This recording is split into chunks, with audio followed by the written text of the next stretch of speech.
Welcome everyone to the deep dive. Today, we have a treat. We're embarking on this really comprehensive journey through the world of bread making. Mm-hmm. Forget any, stale ideas you might have, because we are diving headfirst into just an incredible collection of recipes. It covers, well, everything. It really does, the whole spectrum. From the quickest little treats right up to those intricate yeast-leavened masterpieces. There's just so much flavor, so much texture waiting. Okay, let's unpack this. And what's fascinating here, I think, is just how vast it all is. Yeah. Bread making, Yeah. We're looking at everything. Simple biscuits, elaborate sweet rolls, those rustic artisanal loaves. Each one has its own technique, its own story. Right. So our goal today really is to sift through all of this, pull out those key bits of knowledge, maybe some surprising facts. Those aha moments. Exactly, the aha moments that hopefully make you a more informed baker or maybe just inspire you to roll up your sleeves and get mixing. I love it. Okay, segment 1 then, an overview of this bread landscape. Mm-hmm. And it really is expansive, isn't it? This collection, it showcases the sheer breadth of what bread can even be. Absolutely. We're talking scones, dinner rolls, sweet buns, these hearty foundational loaves. It's like a map of baking. It really is. And you can see some broad categories emerging, right? You've got your quick breads and then your yeast-leavened ones. Okay, explain that difference. Quick versus yeast. Well, quick breads, think scones, biscuits, that sort of thing. They rely on chemical leaveners, baking powder, baking soda. So they're quick. Pretty much. They come together fast, no long rising times needed. Yeast breads, on the other hand, your rolls, your loaves, they need active yeast. Living organisms. Exactly. Little living things that need warmth, moisture, and time to ferment and create those gases that make bread light and airy. Oh, okay. Understanding that difference, chemical versus biological leavening, is really fundamental. It changes how you handle the dough, the time involved, everything. That distinction is so key, isn't it? It affects the whole process, the final texture. Absolutely. Obviously, with such a huge collection, we couldn't cover everything today. No way. So for this deep dive, we've handpicked a few recipes that we think are really interesting, really representative. Good examples. Yeah, examples that show different techniques, different ingredients, a sort of curated taste of the whole thing. A baking tasting menu. I like that. Exactly. Okay, segment 2. Let's start with scones. Because honestly, who doesn't love a good scone? Right. So popular, so versatile too. Sweet, savory, they do it all. And if you're looking for something that feels a bit fancy, but is actually, quite approachable to make, The scones are perfect. scones are your answer. So first up, almond scones with amaretto butter. Ooh, nice. Looking at the ingredients here. Okay, flour, baking powder, sugar, but then sliced toasted almonds and almond extract. That jumps out. Flavor layering. Is that setting the stage, building that amaretto connection right from the start? Absolutely. You've got the toasted almonds for that deeper, nutty flavor. Toasting makes such a difference. It really does. And then the extract infuses that warm almond aroma throughout the scone. So every bite complements that amaretto butter later. Smart. But beyond flavor, look at the technique. Blend cold butter till mixture becomes coarse, crumbly textured. That's classic scone making. Why cold butter? Why coarse crumby? Okay, so the cold butter stays in little pieces within the flour mixture. When it bakes, that butter melts, releases steam. Ah. And that steam creates little pockets, separating the dough into layers. That's where the flakiness comes from. Flaky layers. Got it. And then it says mix with few soft strokes. Why so gentle? Crucial. You don't want to overwork scone dough. Overworking develops gluten. Gluten's great for chewy bread, but for scones. Tough scone. Exactly. You want tender. So minimal mixing, just bringing it together. Those small details, they make a huge difference. That makes perfect sense. Cold butter, gentle mixing. Okay, from sweet almonds, let's pivot. Completely different direction. Apple cheddar scones. Savory time. Totally. This sounds like maybe with soup or just a really interesting breakfast. Could be either. Great combination. So, ingredients. Flour, baking powder again, gala apple, sharp cheddar cheese, and toasted wheat germ. What's that doing there? Okay, so the apple brings sweetness and moisture, Yeah. balancing the sharp, savory cheddar. That's a classic Has pairing. made and savory. The wheat germ. It adds a subtle nuttiness, a slightly coarser texture. Gives it a bit more character, maybe, a rustic feel. Interesting texture note. And look, technique-wise, cut butter in using a fork till mixture becomes crumbly. Same principle as the pastry blender before. Just a different tool for the same job. Precisely. Get those cold butter pieces distributed for flakiness. And again, minimal handling. Knead 4 times. Just 4 times, that's barely anything. Exactly. Keep that gluten development minimal. Keep them tender, crumbly, not tough. Okay, so that minimal kneading is consistent for scones. It really is. And it raises that bigger question, doesn't it? How do different fats, different ways of incorporating them, different kneading times, Yeah. how does all that affect the final texture? Not just in scones, but in all baking. It's a constant experiment. It really is. Subtle choices, big impact. Right, which is a perfect lead-in to segment 3. We're leaving the quick world of scones and diving into the magic of yeast. Here we go. This is where things get, well, alchemical almost. Different processes, different textures. Yeast is amazing. Here's where it gets really interesting. It really does. First up, in the yeast world, banana yeast bread. Sounds comforting. Very. Now, this starts with warming milk, butter, and sugar, but then cooling it to a very specific range, 120, 130 degrees Fahrenheit. Why so specific? What happens if it's too hot or cold? The temperature question. Crucial for yeast. That 120, 130 range, that's the yeast's happy place. Like a nice warm bath. Wakes it up? Exactly. Wakes it up, gets it ready to eat the sugar. Too hot, you'll kill the yeast. Dead yeast equals no rise. Oh, dear. Too cold, the yeast will be sluggish, sleepy. You'll get a slow rise or maybe hardly any rise at all. It's a critical balance. Okay, Goldilocks temperature. Got it. And the bananas. Mashed bananas in yeast bread. Yeah, they do double duty here. First, natural sweetness. Yeast loves sugar, so that fuels the fermentation. More food for the yeast. Right. Second, moisture. Bananas add a lot of moisture, which makes the final bread really tender, really moist. Prevents it from being dry. So sweetness and moisture, that makes sense. But, getting that temperature right, it can feel a bit daunting for a beginner. Any tips if your yeast doesn't seem to be waking up? Good question. Best thing. Proof it first.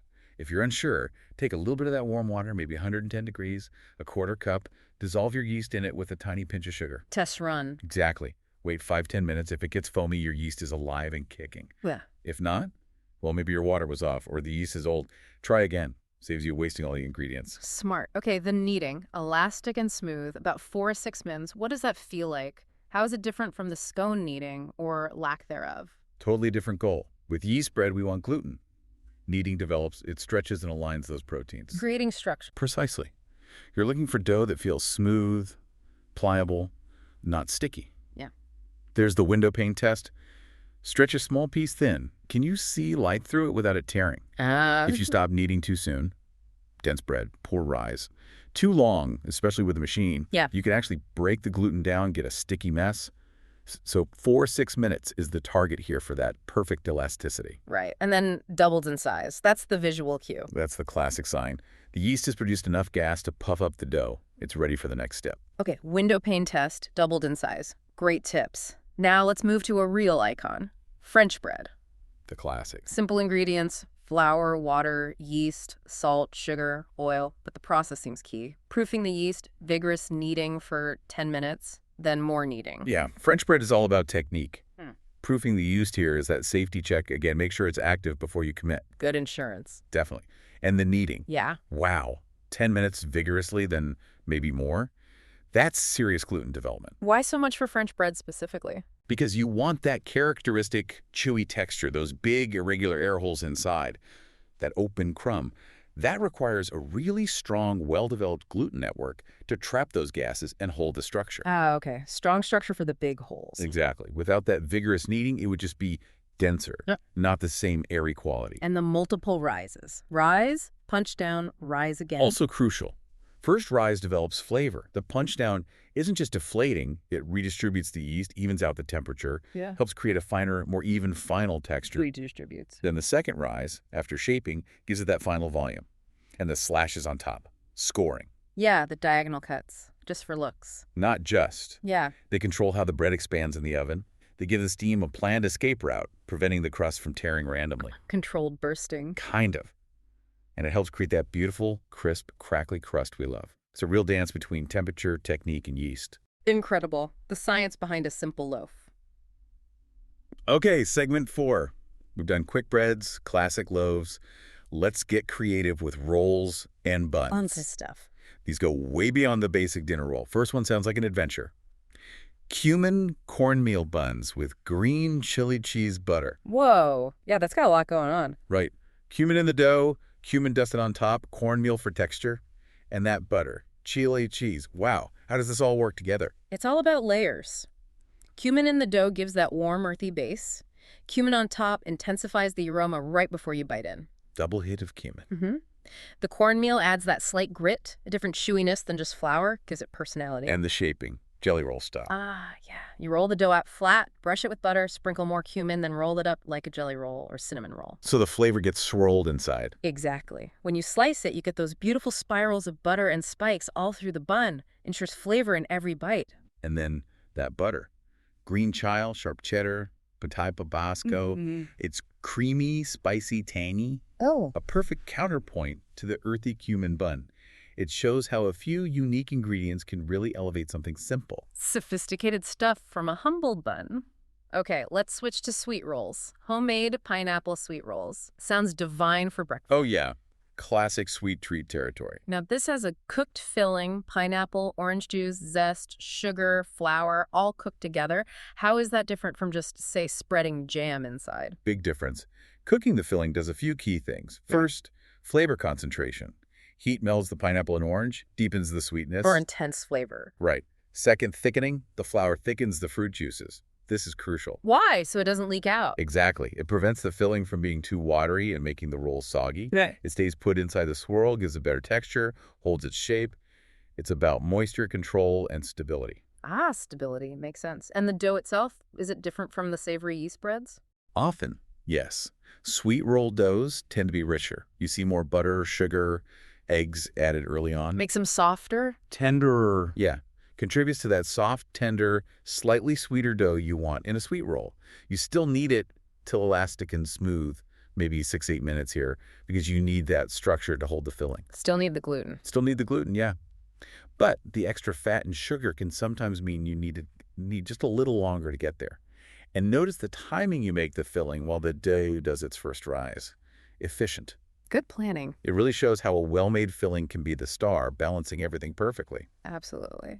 Okay, final segment, the grand finale. We're going big and savory with Italian herb focaccia with 3 cheese and caramelized onions. Now you're talking. A real showstopper. It sounds amazing. Now, a couple of things jump out here. Bread flour, not all-purpose, and pressing the dough with fingertips for dimples. Focaccia dough seems different. Stickier, maybe? It often is, yeah. Focaccia dough is typically higher hydration, meaning more water relative to the flour. That makes it stickier. Okay. And it often doesn't get kneaded as intensely as, say, French bread. You want some gluten, but maybe a slightly looser structure for that characteristic chewy yet tender crumb. And the bread flour, why that choice? Higher protein. Bread flour has more protein than all-purpose. More protein means stronger gluten potential. So even with less kneading, you get enough structure. Exactly. It helps trap the gas from the yeast, gives it a good rise, that satisfying chew, without being too dense. All-purpose might make it a bit more delicate, less chewy. It highlights how flour choice really matters, doesn't it? Definitely. Now, the toppings. Yeah. Caramelized onions, that's not just frying them, is it? Oh, no. It's an art. Low and slow heat, coaxing out the natural sugars until they break down, turn deep brown, sweet, almost jammy. Completely transforms them. Takes patience. It does, but the flavor payoff is huge. Sweet, savory depth. And then 3 cheeses, Asiago, Gruyere, cheddar. What a combo. Right. Nutty, creamy, tangy, melts beautifully with those sweet onions and the Italian herbs. Complex flavor profile. And the dimples, pressing with fingertips. Quintessential focaccia. Those dimples do a few things. They create little wells for olive oil to pool in and get crispy. Crispy bits. They help stop the focaccia from puffing up too much like a giant pillow. And they hold the toppings, the onions, the cheese nestled into the dough. Functional and beautiful. It all comes together. Wow. What a journey we've taken. From simple scones to complex focaccia. Seriously. Almond scones, apple cheddar, banana yeast bread, French bread, those cumin cornmeal buns, pineapple sweet rolls, and finishing with that amazing focaccia. It's such a range. It really shows the versatility. And you've done such a great job explaining the why behind the techniques, the cold butter, the kneading, the yeast temperatures. Hopefully demystifies it a bit. Definitely. Okay, wrapping up then. Outro time. Right. So what does this all mean? for you listening. It means the world of bread making is huge, it's inviting, and honestly, it's pretty accessible. Whether you want something quick like a scone or a weekend project like that focaccia, there's something there. This deep dive, I hope, showed the variety, the cool techniques, maybe spark some inspiration. That's the hope. Yeah. Because really, whether it's just cutting in butter or carefully kneading dough, every step connects you to this ancient craft. That's science and art. Totally. A blend of science and artistry, taking simple stuff, flour, water, yeast, and turning it into something comforting, delicious. There's a satisfaction in that. For sure. So the question for you is, what aha moment did you have listening today? What connection did you make? What part of bread making might you want to explore next? A perfect thought to end on, pushing those culinary boundaries. Go for it. Fantastic. Well, thank you so much for joining us on this truly delicious deep dive. My pleasure. Until next time, happy baking, everyone.